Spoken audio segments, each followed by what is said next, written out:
abrir nossa Bíblia, Filipenses, capítulo 3. Pode se sentar.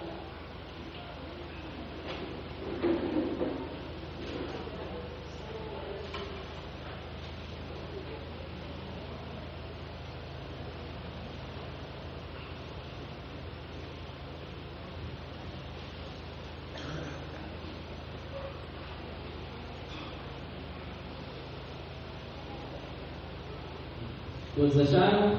Amém. Amém. A partir do versículo 18, a partir do versículo 17. Diz assim: Irmãos, sede imitadores meus e observai os que andam segundo o modelo que tendes em nós. O 18: Pois muito andam entre nós, dos quais repetidas vezes eu vos dizia, e agora vos digo até chorando, que são inimigos da cruz de Cristo. O destino deles é a perdição, o Deus deles é o ventre, a glória deles está na sua fama ou na conclusão, visto que só se preocupam com as coisas terríveis. Amém. Senhor Deus, Pai amado, Pai, nós também te clamamos, Senhor Deus, para que o Senhor fale através de mim, que diminua eu nesse momento, Pai. Em nome de Jesus, que a tua palavra seja transmitida conforme o Senhor colocou no meu coração. Em nome de Jesus, Pai, que a partir desse momento corações sejam quebrantados, Pai. Pai, em nome de Jesus, corações possam ser dilacerados, Pai. Em nome de Jesus, possamos voltar a cada instante para o Senhor. Em nome de Jesus. Amém. No versículo 18, Paulo começa a escrever aos Filipenses dessa maneira: Pois muito andam entre nós, dos quais repetidas vezes eu vos dizia, e agora vos digo, até chorando. Paulo, quando ele escreveu o livro de Filipenses, ele estava preso, ele estava encarcerado. Alguns dizem que ele estava encarcerado em Roma, mas não se sabe ao certo. O certo se sabe que ele estava sim encarcerado. E essa foi uma das cartas que ele escreveu quando ele estava preso. Mas Paulo, no livro de Filipenses, diversas vezes ele vai dizer, como no começo do capítulo 3, ele diz assim: Quanto ao mais, irmãos meus, alegrai-vos no Senhor. No capítulo 4 ele também torna a repetir. E diversas vezes Paulo, nesse livro, ele preso, ele adverte aquela comunidade, aquela igreja, a se alegrar no Senhor. Mas como que Paulo poderia se alegrar no Senhor, sendo que ele estava preso? Ele estava preso. Aí a gente passa a meditar sobre o que Paulo diz. Ele diz que por muitos andam entre nós, os quais repetidas vezes eu vos dizia. Paulo tinha dito isso, a própria versículo ele não tinha dito apenas uma vez. Ele disse que já tinha dito outras vezes. Ou seja, isso nos leva a pensar que o que ele estava dizendo era algo para ser enfatizado, algo que era para ser recorrente, dito diversas vezes, para que nós possamos viver, para que a igreja pudesse viver também. Hoje a mensagem que eu quero trazer para os irmãos, o tema dela, eu não vou colocar tema, mas o tema que eu quero colocar para os irmãos são inimigos da cruz de Cristo, ou simplesmente inimigos da cruz. E Paulo, no livro de Filipenses, capítulo 3, ele adverte sobre essas pessoas. E isso era tão intrigante para Paulo. Se você for reparar, eu não encontrei na Bíblia, nem em Atos, nem nas cartas de Paulo, outro motivo que o fizesse chorar. Ele foi preso, mas lá ele não chorava, pelo contrário, ele cantava, ele se regozijava no Senhor. Ele estava preso certa vez, ele começou a cantar e orar, as cadeias se abriram. Então nem a prisão fez com que Paulo chorasse. As chibatadas, as vezes que os perseguiam, também não falam que Paulo chorava por conta daquilo. Mas acontecia algo tão profundo, que entristeceu tanto a Paulo, que ele chorou. Eu não encontrei outro relato de choro de Paulo.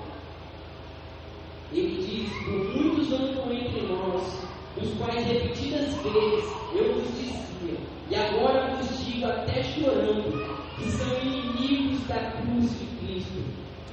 Aí quando nós nos leva a pensar quem são os inimigos da cruz de Cristo, eu poderia falar para vocês que os inimigos da cruz de Cristo são os muçulmanos, os islãs, o grupo de Islã, foi Hitler, foi Herodes, foi Nero, foi todos os perseguidores do cristianismo. Mas eu digo para você que não é.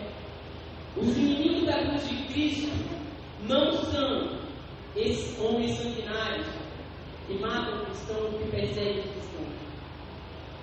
Paulo ele falou bem assim: por muitos andam entre nós, na igreja. Essas pessoas que perseguem o cristianismo sem ser cristão, eles não são inimigos da cruz, eles são inimigos de Cristo. Inimigos da cruz é os direitos da igreja. Mas como inimigos da cruz? Pessoas que se negam a carregar a sua própria cruz. Glória a Deus. E Paulo ele começou a advertendo. Ele falou assim: digo até chorando que são inimigos da cruz de Cristo. Ele fala: o destino deles é a perdição, o Deus dele é o vento. Aí eu te pergunto: será que essa advertência que Paulo fez há muitos anos atrás, mais ou menos 1500 anos, vamos dizer, serve para o dia de hoje? Será que ainda vale para os dias de hoje essa advertência? Será que há ainda os dias de hoje, depois de tanto tempo que essa palavra foi escrita, será que ainda há inimigo da cruz de Cristo? O que me leva a pensar que se naquela época, onde estava, vamos dizer, começando o cristianismo, já havia pessoas hipócritas, falsos crentes dentro da igreja, quanto mais hoje, quando você vê todos os dias pessoas dizendo que é cristão, num país em que 87% da população, eu estou falando só do Brasil, 87% da população se denomina cristão. Isso dá mais ou menos cerca de 165 milhões de pessoas no Brasil se denominam cristão. Será que todos são sal da terra? Será que todos os cristãos são a luz do mundo? Eu acho que não. Eu acho que não, com certeza não. Porque se fosse, o Brasil não estava entre um dos países mais corruptos, não estava entre um dos países que mais mata, entre um dos países tudo de negativo que o Brasil está hoje. Mas por quê? Quase 90% da população é cristão. É porque no meio desse 90% há os inimigos da cruz de Cristo. Há inimigos da cruz de Cristo. Pessoas que se denominam cristãos, mas não são cristãos. Glória são inimigos de Cristo. Aleluia. Se negam a carregar a sua própria cruz. Quer participar da glória do Senhor, mas tem que participar do sofrimento de Cristo. Eu te digo que é impossível você um dia participar da glória do Senhor, participar do que o Senhor tem para você, se você não participar do sofrimento que Ele pediu. Eu estava no meu serviço, uma pessoa veio para mim e falou bem assim: William, está acontecendo algo com uma amiga minha. Ela falou bem assim para mim: essa mulher, ela está ficando com um homem que é comprometido, e ela disse que já foi na igreja, no culto de libertação, não, Deus não quer libertá-la, porque ela continua querendo ficar com esse cara. Eu falei: seria muito fácil. Deus falou: você está liberto, você não vai ficar mais com ele. Mas quem se lembra de Abel? Caim. O Senhor, ele viu que Caim, ele estava com o semblante caído. E ele falou assim: Caim, por que você está assim? Mais ou menos assim que o Senhor disse. Ele falou bem assim: cabe a você, o pecado já está porta, cabe a você dominá-lo. Glória a Deus. E ela foi e disse isso para essa pessoa. E a pessoa, pelo que parece, não gostou muito. Mas eu falei: fica tranquilo, porque a verdade não vai se perder. Glória a Deus. Jesus ele era odiado por muitos e até pelos seus próprios familiares. E um dia ele disse: ele falou: sabe por que eu sou odiado por vocês? Porque eu falo que as suas obras são más. Porque quando Jesus ele curava, quando Jesus ele fazia tudo, multiplicava pães, todos o aceitavam. Todos queriam seguir a Jesus.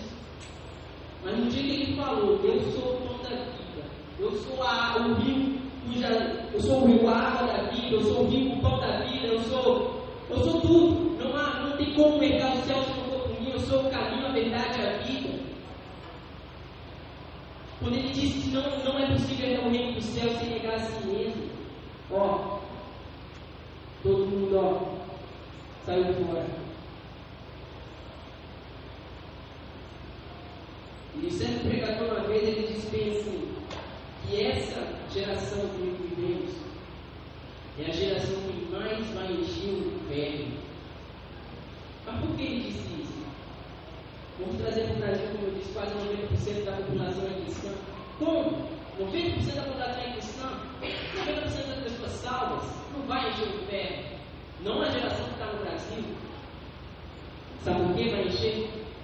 Porque são religiosos, não são cristãos. Cristão carrega sua própria cruz. Cristão nega a si mesmo. É difícil, claro que é difícil. Mas cristão não abre mão da sua cruz. Ele não abre mão. Ele não abre mão de negar todos os dias, levantar todos os dias e falar, hoje tem mais uma guerra. E eu vou vencer. Glória a Deus. Mas são pessoas religiosas. O que é ser religioso? Religioso é vir para a igreja. Eu vou na igreja. Eu louvo ao Senhor.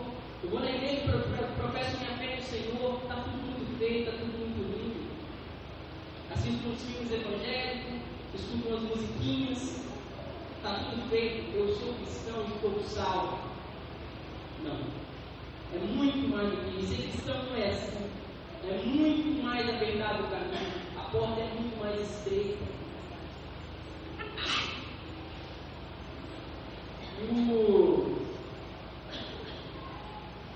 Eu coloquei um outro ponto que diz respeito aos ateus e aos incrédulos.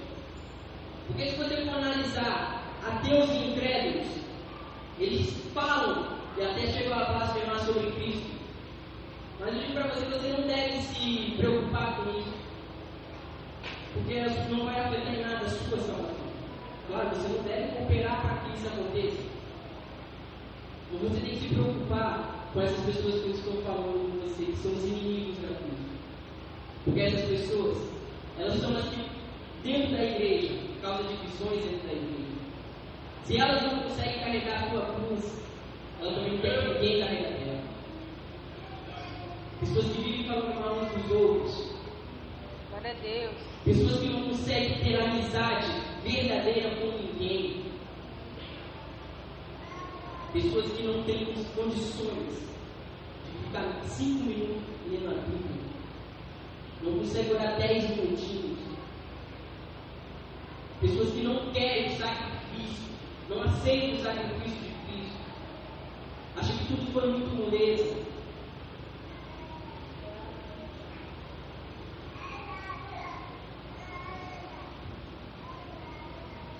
E Paulo ele continua dizendo, hoje você vem rápido, já é 9 horas.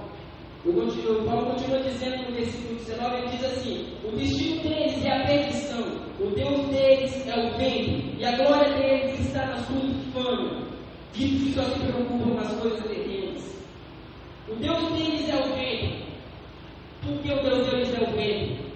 Naquela época, havia muitas pessoas que iam para casa do Senhor, ceavam com o corpo do Senhor, mas só que eles se fartavam de tanto comer mesmo, e se embriagavam, se fartavam de comer e se embriagavam, e depois iriam para práticas pagãs. Isso, será que há hoje dentro da igreja? Pessoas que comem no corpo de Cristo, ceiam, mas depois estão na rua fazendo como se nada tivesse acontecido, como se aquele corpo não representasse nada para ele. A mensagem de Paulo foi escrita há mais ou menos 1500 anos, mas ela é tão atual como qualquer livro escrito hoje. O ventre deles, o Deus deles é o ventre. Eles só se preocupavam com as coisas que entravam dentro do estômago deles, eles só iam para a igreja para comer. Mas se você for analisar em João João 5, se eu não me engano. João 6, a partir do versículo 25 e 27. Então, Jesus, ele já vivia no meio dessas pessoas. Antes mesmo de Paulo ser cristão, Jesus já vivia e nos alertou sobre isso. Jesus, certa vez, ele multiplicou pães e peixes para uma multidão. Passou um tempo, ele pegou e saiu do rio. Ele, seus discípulos foram para o outro lado do rio, Jesus ficou, depois ele foi andando sobre as águas. E aquela multidão não viu para onde ele tinha ido. A multidão pegou e viu, percebeu que ele não estava e foi atrás. Chegaram lá do outro lado do rio, encontraram com a Maria e disse: Senhor, mestre, onde o Senhor estava? Ele falou bem assim: vocês não vieram atrás de mim pelos sinais que eu fiz. Vocês vieram atrás de mim porque eu multipliquei os pães de peixe que vocês comeram e se fartaram. O Senhor estava dizendo para eles: vocês não veio aqui por causa do que eu posso te dar para vocês, ou algo espiritual, ou algo eterno. Vocês vieram aqui pela comida que eu posso dar a vocês. Mas depois disso, Jesus disse bem assim para eles: não ajudeis essa comida, porque Moisés fez o maná do céu, ele pediu o maná do céu cair, e aquelas pessoas que comeram o maná do céu, porém já morreram. Eu sou o pão da vida, e vocês só vão viver, ter a vida eterna, se vocês comerem de mim. O meu pão da vida, que sou eu. E Paulo estava alertando sobre essas pessoas que não queriam intimidade com o Senhor, queriam as coisas que Jesus podia dar a eles, queriam nascer e se fartar, porque naquela época não era igual hoje, era algo mais elevado, mais pães, mais vinho mesmo. Hoje é suco. E Paulo alertou. Ali ele falou: se vocês querem comer desse pão, vocês só vão dar a morte, porque esse pão amanhã vocês vão ter fome. Mas se comer de mim, vocês vão ter vida eterna. Glória a Deus. Depois Paulo pega e fala. Paulo pega e fala bem assim. Eu vou pular, vou passar pelas coisas terrenas, que ele diz bem assim: vistos que só se preocupam com as coisas terrenas. Quem eram essas pessoas que Paulo estava alertando? Pessoas que têm a sua vida, os seus olhos fixados nessa vida. Sendo que Jesus, ele não veio te dar nada nessa vida, ele veio te sustentar assim, porque nós estamos vivendo a pessoa nos sustenta. Mas o algo mais importante, a missão do Senhor aqui, foi nos dar vida eterna. E Paulo alertou para essas pessoas. Os inimigos da cruz de Cristo só pensam nas coisas desta terra, não pensam em coisas eternas. Se você ajuda tesouro nessa terra, se você faz coisas para essa terra, você não tem visão de coisas eternas, você só vai ficar com coisas dessa terra. Porque aquele que quiser ganhar a sua vida vai ter que perder. E quem perder a sua vida para ganhar, vai ganhar uma vida com o Senhor.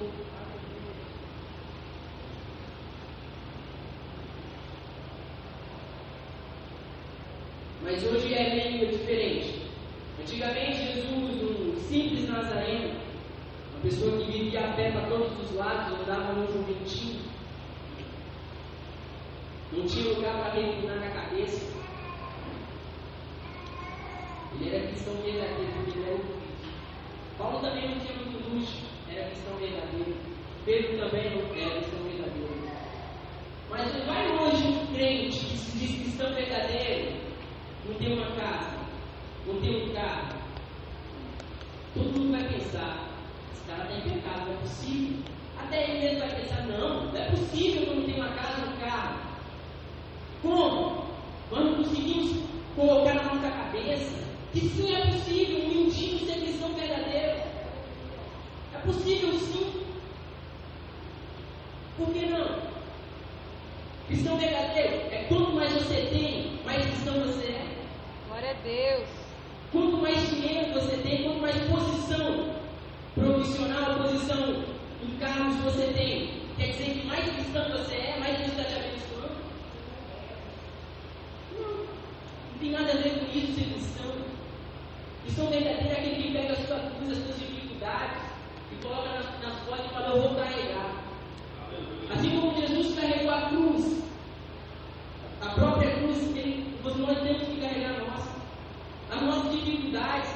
vai ser o vício? Onde é a sua falha? Onde você está precisando de libertação? Vai desistir? Vai continuar sendo um falso cristão, um hipócrita? Era dessas pessoas que Paulo estava alertando. Pessoas que só pensam no seu próprio umbigo. Mas ele não estava alertando de qualquer maneira, ele estava chorando por causa dessas pessoas. Pessoas que estavam corrompendo a igreja que ele ajudou a fundar, que ele fundou. Uma igreja de Cristo. Uma igreja que era para ser chamada casa de oração, onde tem diálogo íntimo com o Senhor. Está sendo corrompida por pessoas que não estavam nem aí para o Evangelho. Pessoas que só pensavam em si próprias, pensavam nas coisas desta terra.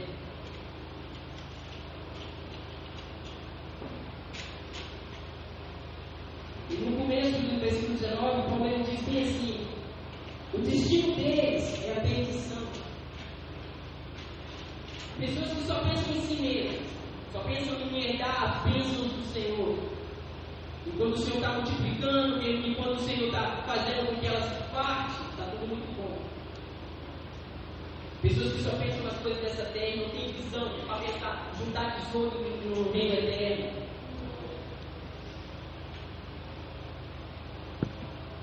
Aí Paulo fala assim: sabe qual é o destino dessas pessoas? É a perdição. A perdição que vai começar aqui, mas não vai acabar. Aqui ela só começa. Porque ela não vai terminar. Vai ser eterna.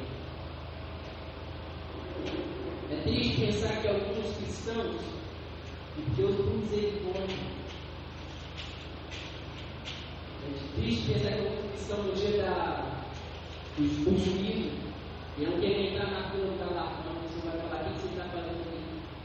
Você é da fila da condenação. Mas como? Eu sou cristão, eu confessei que aceito Jesus como meu Salvador. Apartai-vos de mim, que eu não te conheço. Aleluia. Você não me conheceu, eu também não te conheço. Você nunca buscou ter uma intimidade comigo. Agora é tarde. Triste será naquele dia. Triste será naquele dia pessoas que aqui dentro é uma coisa, lá na rua é totalmente diferente. Aleluia, Jesus. Mas não cabe a nós julgar. Cabe ao Senhor. E um dia Ele vai fazer. Quer cedo ou tarde, Ele vai fazer. E eu quero contar uma pequena história de um jovem. Uma pequena história de um jovem que ele entrou numa igreja em certa cidade bem pequena. E lá havia um outro jovem, porém ministro, falando de Deus, ministrando com toda a autoridade. E aquele jovem que não era cristão, ele se derramava de prantos. Aquela mensagem era tão impactante na vida dele. Ele se derramava de choro. Acabou o final, acabou o culto. O ministro estava indo embora e aquele jovem cristão, ele deu vontade de falar com esse ministro. Ele pegou o ministro na porta e falou que queria conversar com ele. O ministro falou: tá, me acompanha até na minha casa, a gente vai conversando. Esse jovem, ele foi conversando com esse ministro, porém, no momento algum, esse ministro falou da salvação para ele. Continuou aquele assunto que era tão contido, estava a porta do cristão, do jovem se ajudar a aceitar o Senhor. Ele não tocou. E todas as vezes que um jovem tocava no assunto da salvação, no assunto da vida eterna, o ministro ele dava uma escapada. Era algo vazio. E eles prosseguiram. Nesse chegar em casa, o jovem ficou no portão, o ministro entrou para dentro de sua casa, onde havia na sala um banquete com outras pessoas. E lá, esse ministro, eles faziam piadas, eles brincavam, riam bastante, piadas totalmente absurdas para o ministro. O jovem entrou, sentou-se à mesa e ficou observando calado.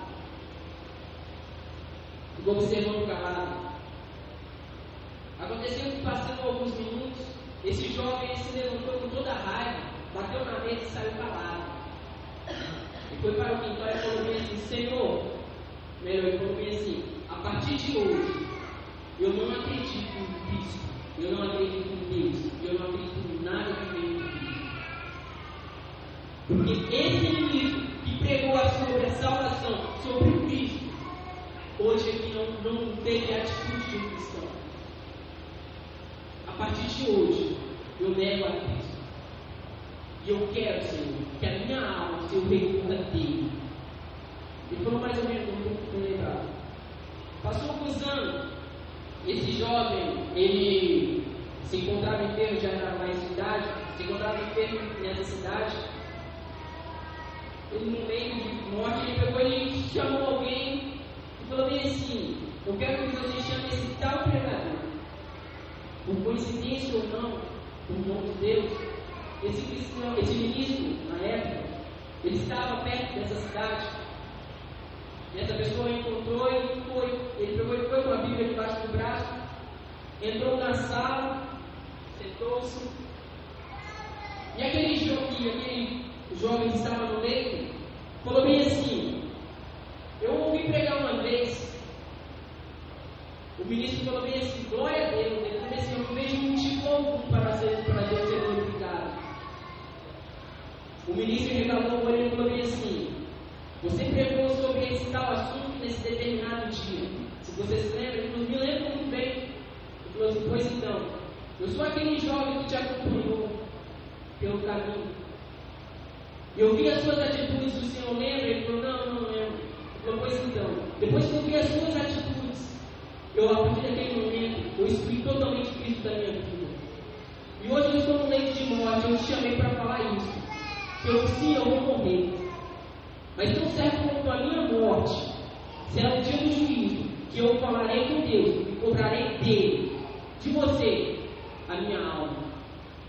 Depois que falou isso, o menino expirou e morreu. Eu passo a pensar que o triste não foi a morte desse jovem, porque Deus sabe se ele vai cobrar da mão do ministro ou não, porque teve muito tempo para ele se converter ao Evangelho. Mas eu fico pensando na dor que corroeu aquele homem pelo resto da vida dele, saber que pode ter alguém no inferno acusando ele por ele estar lá. É triste, nós sermos cristãos aqui dentro, hipócritas.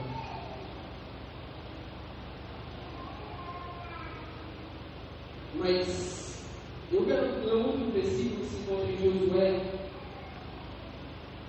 capítulo 7.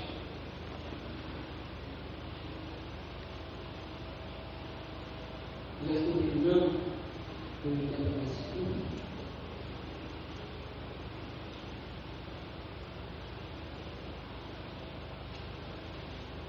Josué capítulo 7, a partir do versículo. Então vou ler o versículo 13. Mas eu vou explicar o que aconteceu nesse contexto. O povo de Israel estava fazendo algo que não era da vontade do Senhor. E eles se levantaram para ir contra uma cidade, para guerrear contra uma cidade. Porém, eles foram derrotados. E Josué se prostrou, no versículo 10 diz bem assim: ele se prostrou e começou a perguntar ao Senhor por que aquilo tinha acontecido. O Senhor, no versículo 10, falou bem assim: então disse o Senhor a Josué: levanta-te, porque está prostrado assim sobre o rosto. Israel pecou e violaram a minha aliança, aquilo que eu lhe ordenara, pois tornaram das coisas condenadas e furtaram, dissimularam e até debaixo das suas bagagens puseram. Pelo que os filhos de Israel não puderam resistir aos seus inimigos, virarão as portas diante deles, porquanto Israel se fizera condenado. Já não serei convosco, se não eliminarem do meio de vós as coisas roubadas. No versículo 13 diz assim: dispõe-te, santifica ao povo, diz: santificai-vos para amanhã, porque assim diz o Senhor Deus de Israel: há coisas condenadas no vosso meio, ó Israel. Os vossos inimigos não podereis resistir, enquanto não eliminarem do vosso meio as coisas condenadas. O Senhor me levou a esse texto